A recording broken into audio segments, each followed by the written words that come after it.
parece más útil que nunca tener presentes a los que mostraron que puede haber un mundo de otra calidad ética. Entre ellos están los Justos entre las Naciones, una nómina de honor que creó Yad Vashem, el Museo del Holocausto de Israel, para honrar a personas no judías que enfrentaron el genocidio nazi que quería exterminar a todo el pueblo judío y junto a él a los gitanos, los homosexuales y los discapacitados. Estas personas arriesgaron todo para salvar vidas y su ejemplo es sanador. Estimula a tener esperanza en el ser humano y forjar un mundo post-pandemia, equitativo, libre de discriminaciones y con oportunidades para todos. El Papa Francisco rindió homenaje a un justo cuando celebró la Jornada de la Conciencia, 17 de junio de 2020. Fue creada en memoria de Aristides de Sousa Mendes, quien era el cónsul de Portugal en Burdeos cuando los nazis ocuparon Francia. Tenía 13 hijos. Debía cuidarlos y representaba un país gobernado por un dictador pronazi, Salazar. Cuando centenares de judíos desesperados fueron a su consulado para implorar un documento que les permitiera escaparse, de Sousa no dudó. Ferviente católico, su compromiso espiritual y moral lo impulsó a correr todos los riesgos y les entregó visados de tránsito. Trabajó frenéticamente sin dormir varios días haciéndolo. En cuanto las noticias llegaron a Portugal, fue destituido. En su viaje de retorno, pasó por otro consulado dependiente del anterior, el de Bayonne, y logró que también se dieran visados. Le costó muy caro. Fue expulsado del servicio exterior. Quedó en la pobreza más absoluta y se convirtió en un paria. Ante este modo de actuar, explicó, si miles de judíos están sufriendo por un cristiano, Hitler, no hay duda de que un cristiano puede sufrir por tantos judíos. Se estima que salvó más de 20.000 judíos. Al respecto, el Papa Francisco dijo en la celebración que dio ejemplo de coherencia con una conciencia recta e iluminada por la palabra de Dios. En 1966 fue nombrado Justo entre las Naciones. Otra persona reconocida con este título fue Raoul Wallenberg, que llegó a Budapest como enviado sueco en julio de 1944. Los nazis y sus colaboradores húngaros habían deportado a la muerte entre mayo y junio a 400.000 judíos. La operación conducida por Eichmann se proponía acabar con los 230.000 restantes. Wallenberg, 33 años, forjó pasaportes falsos, abrió casas para ocultarlos, sobornó, se montó en los trenes en donde los llevaban para repartir visados. Salvó decenas de miles. Hay calles a su nombre en todo el mundo.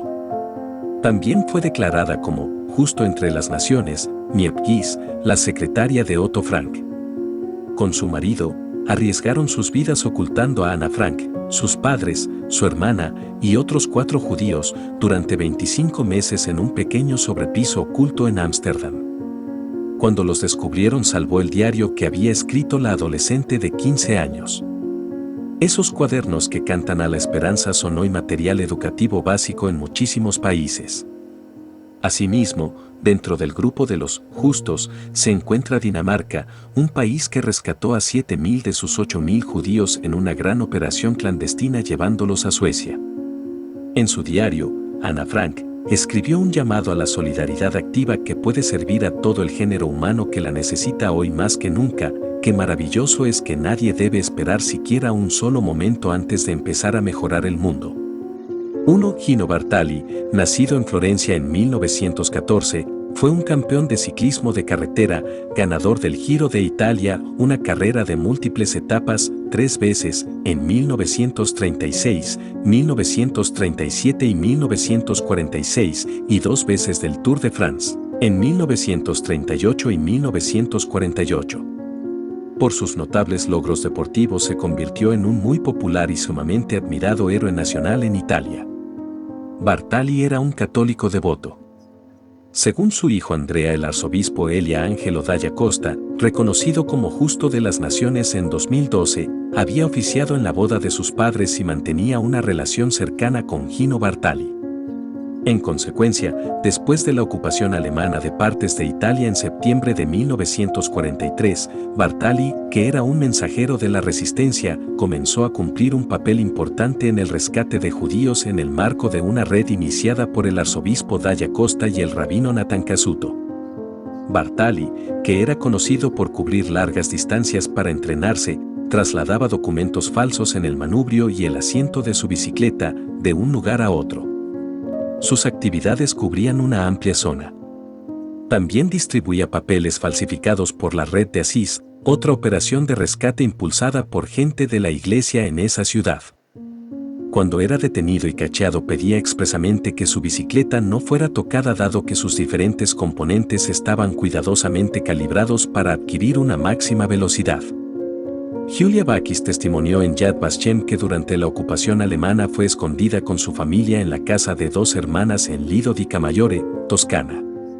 Cierto día llegó un ciclista con un paquete e hizo preguntas acerca de su familia. La mayor no estaba en ese momento en la casa y la menor de las hermanas temió que el hombre fuese un colaboracionista, por lo que negó tener conocimiento de la familia Bakis. El mensajero abandonó el lugar sin entregar el paquete. Después de la liberación, el miembro de la resistencia que les había arreglado el lugar de escondite les contó que el mensajero había sido Gino Bartali. Otro testigo, Renzo Ventura, escuchó decir a su madre, Marcelle Frankenthal Ventura, que ella, sus padres y una hermana habían recibido documentos falsos traídos por Bartali en nombre de la red de Dalla Costa. La familia Goldenberg se encontró con Gino Bartali en 1941 en Fiesole. Shlomo Goldenberg Paz, que por entonces tenía 9 años, relató en Yad Vashem que recordaba un encuentro con Bartali y un familiar de este, Armando Sizzi, el cual era un amigo íntimo de la familia. Ambos se sentaron a conversar con el padre de Shlomo y tuvieron una discusión de adultos. Recordaba muy bien la ocasión porque el famoso ciclista le había dado una bicicleta y una foto con una dedicatoria que Goldenberg Paz conservó por siempre. Durante 1941 la conversación con Bartali no podría haber sido acerca de documentos ilegales, pero el encuentro con el héroe de su niñez quedó grabado en su memoria. Más tarde, después de la ocupación alemana, la familia Goldenberg pasó a la clandestinidad. Shlomo fue enviado al principio a un convento, pero luego se unió a sus padres en un apartamento en Florencia que pertenecía a Bartali. La vivienda estaba ocupada por Armando Sizzi, pero Goldenberg relató a Yad Vashem que sus padres le habían dicho después de la guerra que durante todo ese tiempo Bartali les había ayudado y mantenido. Un primo de Goldenberg, Aurelio Klein, también había escapado a Florencia porque había oído que allí se podía obtener documentos falsos. Permaneció en el apartamento con la familia Goldenberg por algún tiempo y luego huyó a Suiza con ayuda de documentos falsos.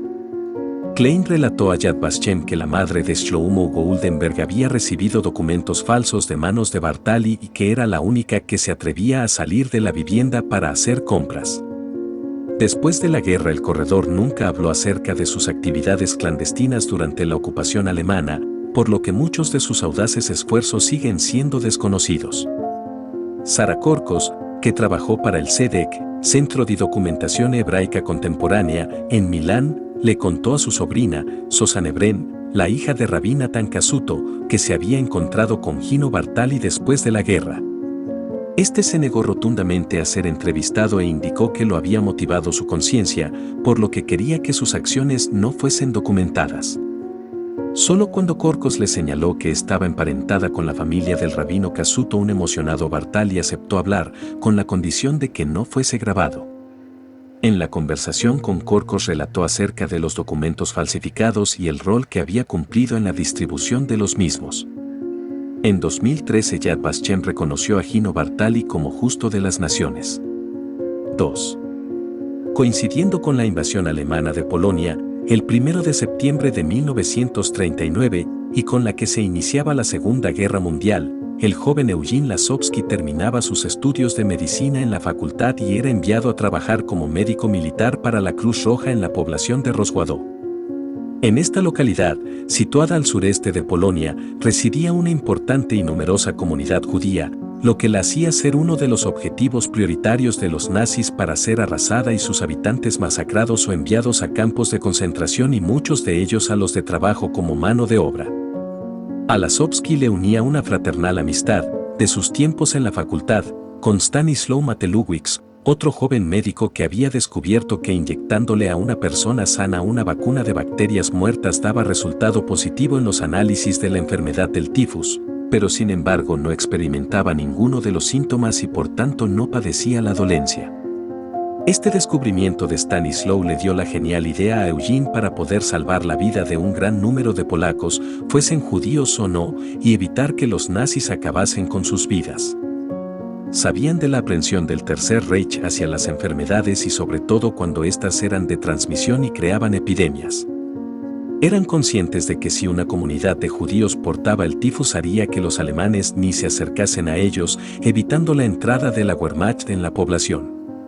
Por tal motivo vacunaron a un gran número de personas de diferentes edades, condiciones sociales o religión de Rosguadó y otras localidades cercanas, con el propósito de que si los nazis mandaban algún equipo médico a hacerles una visita con el fin de asegurarse que la epidemia era verdadera, escogiesen a quien escogiesen daría positivo en los análisis. Un plan perfecto que logró salvar la vida a un total de 8.000 polacos, la mayoría de ellos de origen judío.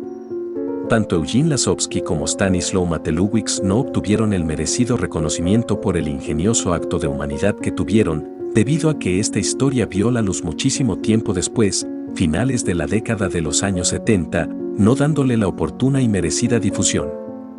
De la vida posterior de Stanislaw poco más se sabe. Algunas fuentes indican que se trasladó al Zaire donde ejerció como médico y que durante un tiempo intercambió correspondencia con Eugene, quien emigró en 1958 a los Estados Unidos y ejerció como médico y profesor de pediatría en la Universidad de Illinois, Chicago. Tras conocerse esta historia, varios medios contactaron con Eugene Lasovsky. Stanislaw Matelewicz debía estar ilocalizable, concediendo varias entrevistas e incluso participando en un documental. A raíz de la película, La lista de Schindler, el apellido Schindler se convirtió en un adjetivo que, desde entonces, se le aplica a todas aquellas personas que consiguieron burlar a las autoridades y ayudaron a salvar la vida de cientos de miles de inocentes. Es por este motivo que Eugene, fallecido en 2006 a la edad de 93 años, es nombrado habitualmente como el Schindler polaco. 3. José Arturo Castellanos fue un católico de El Salvador que durante la Segunda Guerra Mundial sirvió como diplomático en la ciudad de Ginebra, Suiza, y allí logró salvar a 40.000 judíos del exterminio de los nazis. Este gesto hizo que en julio del año 2010 se le concediera póstumamente el título de Justo entre las Naciones, otorgado a los no judíos por Yad Vashem, una institución del gobierno de Israel constituida para honrar la memoria de los mártires y héroes del Holocausto. José Arturo Castellanos nació en 1893 en El Salvador en el seno de una familia católica y de militares. En su juventud decidió ingresar al ejército al igual que su padre y comenzó a desarrollar una brillante carrera. En 1930 viajó a Europa para completar su educación. Una biografía suya publicada en el sitio web de Yad Vashem indica que a los 44 años el coronel Castellanos fue enviado como diplomático a Inglaterra y en 1938 fue designado a Alemania. Allí fue testigo de la persecución a los judíos por el régimen nazi. Ante esto preguntó a sus superiores si podía concederles visas para que estos pudieran escapar del país, pero su petición fue negada. Sin embargo, Castellanos no se rindió y en 1939 envió una carta al ministro de Relaciones de El Salvador donde describió la situación de los judíos y le pedía ayuda. Este requerimiento también le fue negado. El sitio web del documental, Castellanos Movie, elaborado por sus nietos Álvaro y Boris Castellanos, señala que el coronel desobedeció las órdenes recibidas del gobierno de su país y comenzó a extender visas y nacionalidades salvadoreñas a los judíos para evitar que fueran enviados por los nazis a los campos de concentración, donde eran obligados a realizar trabajos forzados en condiciones inhumanas o asesinados. En 1942, Castellanos asumió el cargo de cónsul de El Salvador en Ginebra. Allí nombró a George Mandel Mantello, un refugiado judío de origen rumano que era amigo suyo, como primer secretario del consulado para llevar a cabo la acción salvadoreña. El coronel autorizó a Mandel Mantello a entregar de forma clandestina pasaportes y certificados de ciudadanía salvadoreña a los judíos. La institución Yad Vashem explicó que quienes obtuvieran estos beneficios estaban a salvo debido a que El Salvador era considerado un país neutral, al no ser partidario de ninguno de los bandos que combatieron durante la Segunda Guerra Mundial. Castellanos hizo que la expedición de más de 13.000 documentos salvadoreños no tuviera ningún costo. Estos papeles fueron enviados a través de sus contactos a los judíos que residían en Francia, Hungría, Alemania, Holanda, Eslovaquia y Rumanía. Según indica el sitio web de Castellanos Movie, bastaba con la emisión de un solo documento para salvar a una familia completa. A través de esta labor desarrollada entre los años 1942 y 1945, Castellanos logró salvar a unos 40.000 judíos.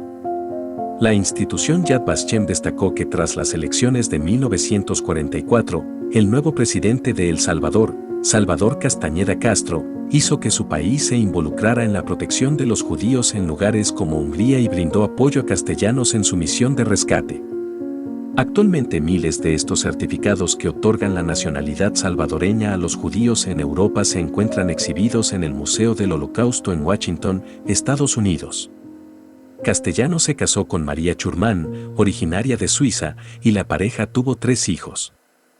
Cuando terminó la Segunda Guerra Mundial en 1945 fue enviado a Londres y se jubiló en 1972 a los 79 años de edad.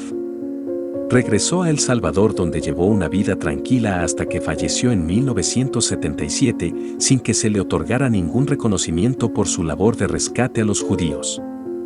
Después de su muerte, diversas instituciones comenzaron a realizar homenajes en memoria del coronel Castellanos. En el año 2010, cuando se anunció que se le otorgaría el título de Justo entre las Naciones, el ministro de Relaciones Exteriores de El Salvador, Hugo Martínez, dijo que el diplomático salvadoreño se destacó por su humanismo y por su trabajo en beneficio de una población que en su momento era perseguida y que estaba amenazada existencialmente. Por su parte, el embajador de Israel en el país centroamericano, Matanya Cohen, indicó que Castellanos es el 4º latinoamericano en recibir este homenaje. A fines de junio de 2017 las embajadas de Israel y El Salvador ante la Santa Sede realizaron un evento en Roma, Italia, para honrar la memoria y el trabajo de José Arturo Castellanos. Allí también se transmitió un video del testimonio de un judío que consiguió la ciudadanía salvadoreña y pudo escapar con su familia.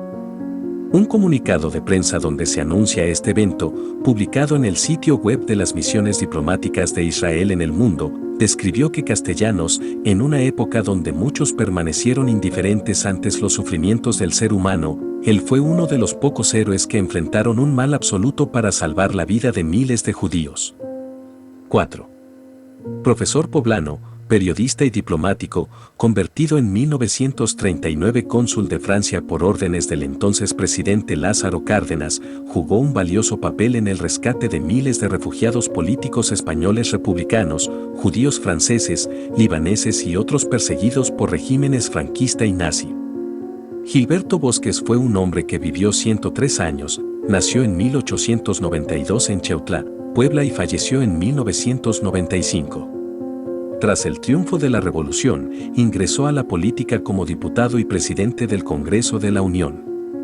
Gilberto Bosques fue un caso de nobleza humana que ha trascendido en naciones y pueblos por su valiente trabajo como cónsul de México en Francia entre 1939 y 1944. A inicios de la Segunda Guerra Mundial, el cónsul mexicano firmó 40.000 visas para que muchos de los perseguidos por el nazismo pudiesen cruzar el Atlántico y escapar de la muerte.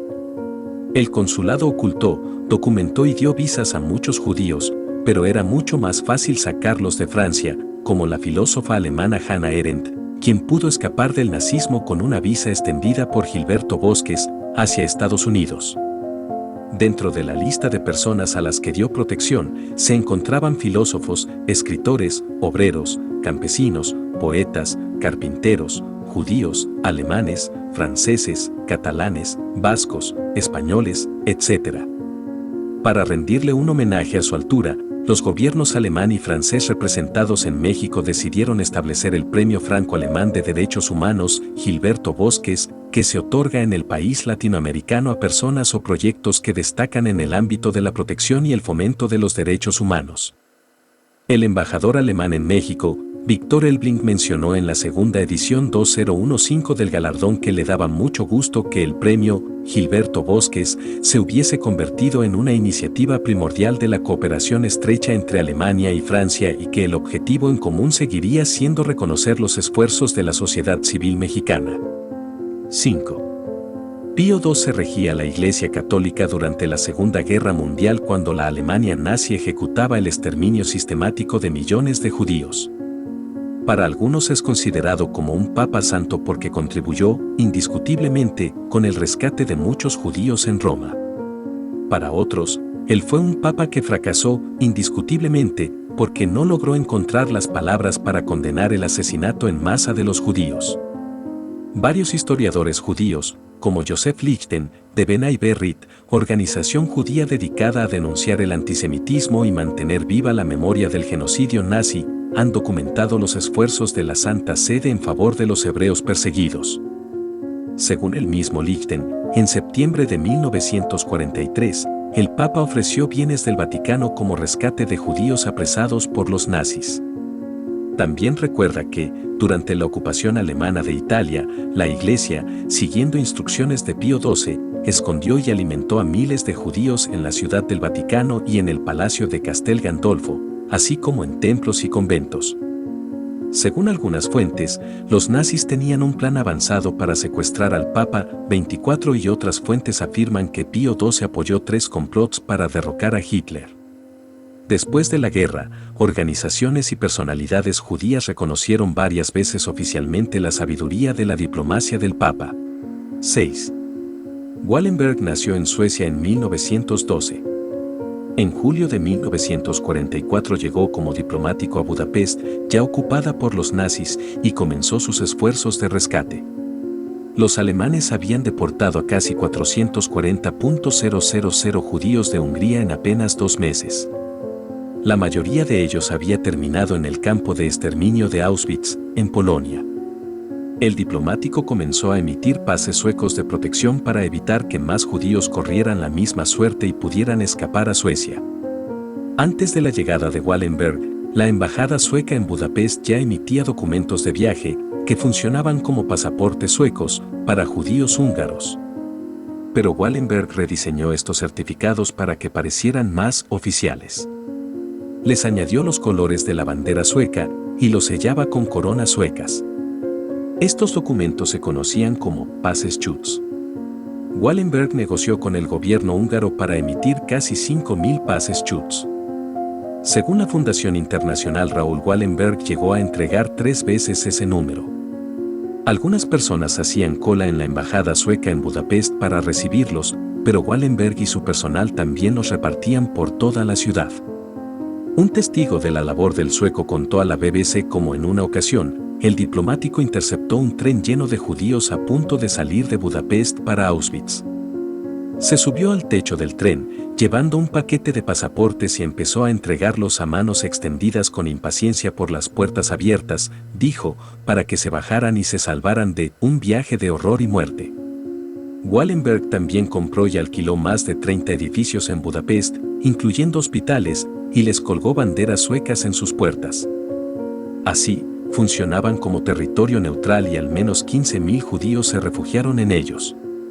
En Yad Vashem, el memorial del Holocausto en Jerusalén, se honra a Wallenberg como uno de los justos entre las naciones. La teoría más extendida sobre el destino de Wallenberg es que murió en una prisión soviética. El 19 de enero de 1945, Wallenberg fue encerrado en la prisión de Lubyanka, en Moscú, Rusia, acusado de espionaje, según el diario sueco Aftonbladet. El informe Smoltsov, incluido en 2000 en una investigación de un equipo ruso-sueco, ofrece la versión de que Wallenberg murió de un ataque al corazón en su celda el 17 de julio de 1947, cuando tenía apenas 34 años. 7. Winten salvó a más de 600 niños judíos de una muerte segura en el año 1939, en vísperas de la Segunda Guerra Mundial. Winten nació en la ciudad de Londres el 19 de mayo del año 1909, en tanto, la cultura judía se hallaba entre sus raíces, ya que era descendiente de alemanes judíos. La acomodada economía familiar le permitió a Winten gozar de una existencia relajada y estudiar. Una vez graduado, en el año 1931, ingresa a trabajar en una sociedad de bolsa. Con un empleo que le gustaba y le permitía vivir tranquilo, Winten decide en 1938 pasar unas vacaciones en Suiza a bordo de sus esquíes. Sin embargo, algo cambiaría sus planes. Su amigo Martin Blake lo convoca a Praga para una misión muy especial: salvar a niños judíos que se hallaban en los campos de concentración y condenados a una muerte segura. Winten no dudó ni un segundo y de inmediato se puso a trabajar en la misión Rescate y Escape. Improvisó una oficina y de pronto llovieron los pedidos de familias que querían salvar a sus niños de las garras nazis. Pero no todo sería tan sencillo ni mucho menos, ya que debió someterse a requerimientos de los diversos estados que contactó y además conseguir los fondos que le exigían, y todo ello mientras trabajaba en la bolsa. El sueño comenzaría a concretarse a partir de la creación del organismo el Comité Británico para los Refugiados de Checoslovaquia, sección para niños. Para conseguir el financiamiento publicó avisos en diversos lugares que por suerte tuvieron una respuesta fenomenal e inmediata. El primer traslado de niños se realizó en marzo de 1939 y luego le siguieron otros 7 viajes más. Lo que más lamentó Winten es que había programado un 8º viaje que por la invasión alemana a Polonia no pudo realizarse y esos más de 200 niños no pudieron ser rescatados. Pero lejos de autopromoverse con esta historia, Winten la calló por 5 décadas hasta que en el año 1988 su esposa encontró una valija con fotos y datos de todos estos niños. Y allí llegó el emocionante relato de la historia a su esposa primero y luego al resto del mundo. Su esposa gestionó que periódicos como el Daily Mirror y el Sunday Mirror publicasen la increíble y valiente historia de su marido. Como era de esperarse, de un día al otro Winten se convirtió en un héroe para su patria como para Checoslovaquia. Su país lo distinguió como miembro del Imperio Británico y caballero, mientras que en Checoslovaquia lo distinguieron con la condecoración militar más notable, liberador de la ciudad de Praga y la Orden de T.G. Masaryk. 8. De 1939 a 1944, en plena Guerra Mundial, Elisabeth Eidenbenz, 1913 a 2011, estableció, en un castillo abandonado, un centro de acogida para bebés y mujeres embarazadas procedentes de los campos de concentración de las playas de Argeles y otros lugares próximos en el sur de Francia. Esta joven enfermera de apenas 24 años, originaria de Wilde, Cantón Zúrich, y su equipo lograron salvar de la muerte casi segura a cerca de 600 niños. En la maternidad de Elna nacieron unos 400 bebés y se acogieron a cerca de 1000 internos. Eran en su mayoría republicanos españoles, apátridas, judíos, comunistas y víctimas de la guerra. Su labor humanitaria la convirtió en heroína para muchas familias exiliadas y fue reconocida con prestigiosas distinciones en Israel, Francia, España y Cataluña, que la condecoró con la Creu de Sant Jordi en 2006. Un ejemplo de altruismo cívico. Eidenbenz llegó a España en 1937, en plena guerra civil, con una delegación suiza de ayuda humanitaria. Tras la derrota republicana, 500.000 de españoles huyeron de las represalias cruzando los Pirineos. Una vez en Francia, fueron conducidos a los denominados campos de concentración en el sur del país. Eran campos sin apenas instalaciones sanitarias, construidos en plena playa, donde no había donde refugiarse. Las personas vivían a la intemperie, hacinadas, sin comida y sin higiene. Las condiciones de salubridad eran terribles y la mortalidad infantil rondaba el 95%. Al percatarse del grave peligro que corrían las embarazadas y los bebés, Elisabeth Eidenbenz decidió crear un centro de acogida, la denominada Maternité, en una antigua propiedad de los Bardou, una familia industrial del Rosellón.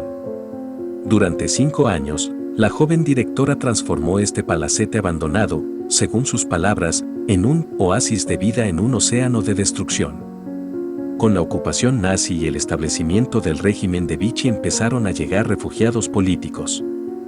Eidenbenz, decidida a no cumplir la política de neutralidad impuesta por la Cruz Roja Suiza, CRS, desobedeció las directrices de la organización humanitaria y permitió la admisión de judíos, gitanos y otros perseguidos por los nazis.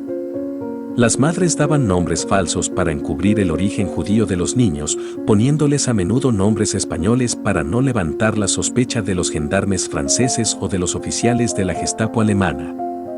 Cuando los gendarmes se acercaban al centro para controlar la identidad de los refugiados, Elisabeth Eidenbenz exclamaba: «Esto es territorio suizo».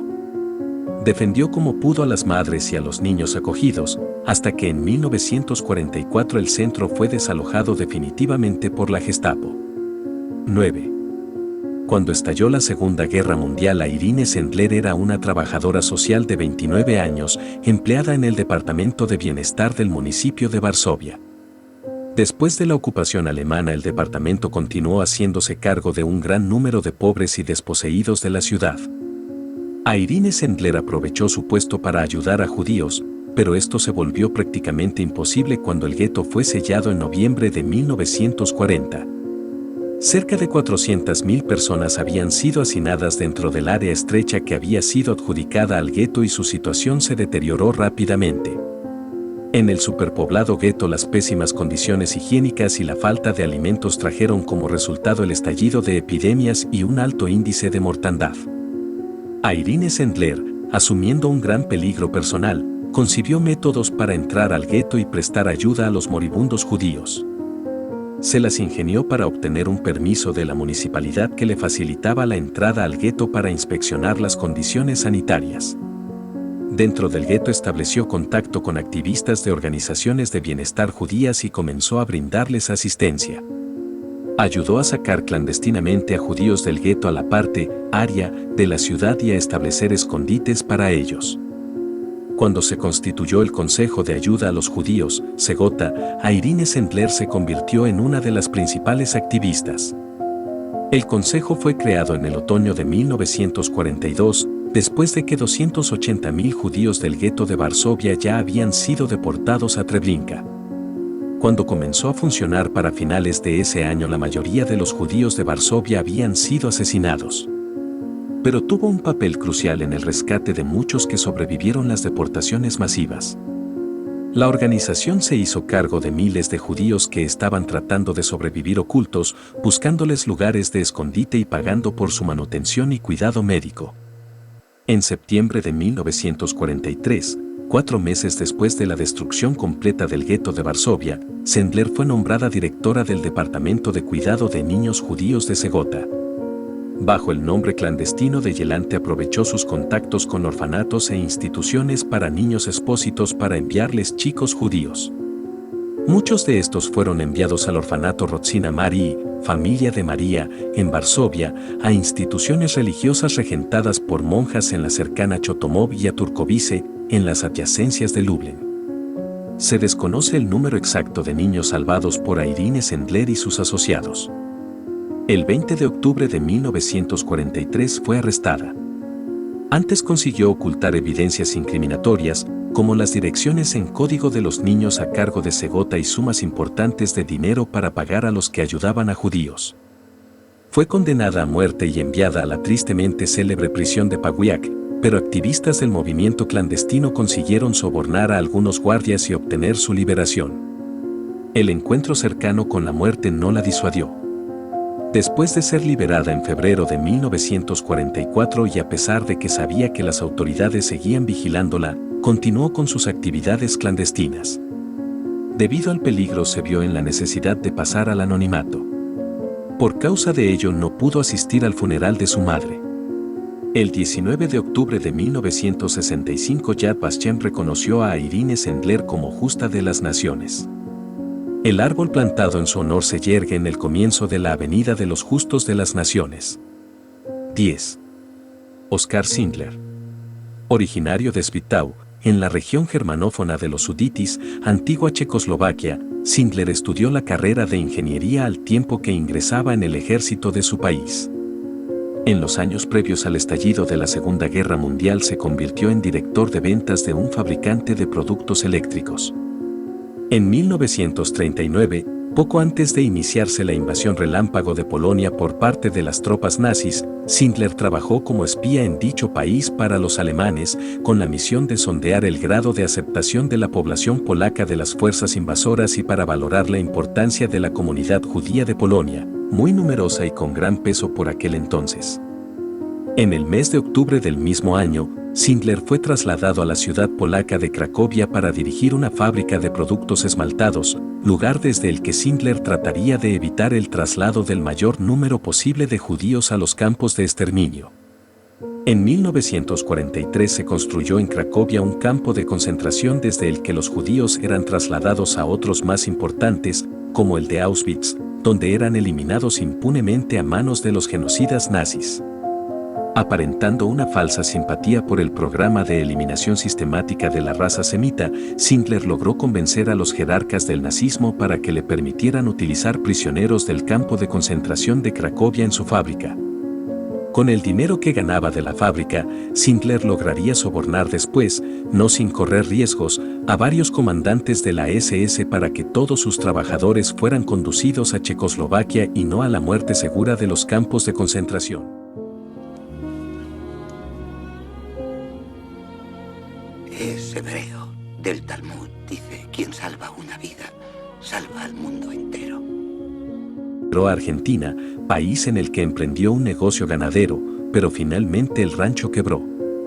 Regresó a Alemania en 1957 y 4 años más tarde fue invitado por el gobierno israelí de David Ben-Gurión a residir en el país, que le concedió la Cruz del Mérito en 1966 y una pensión vitalicia en 1968.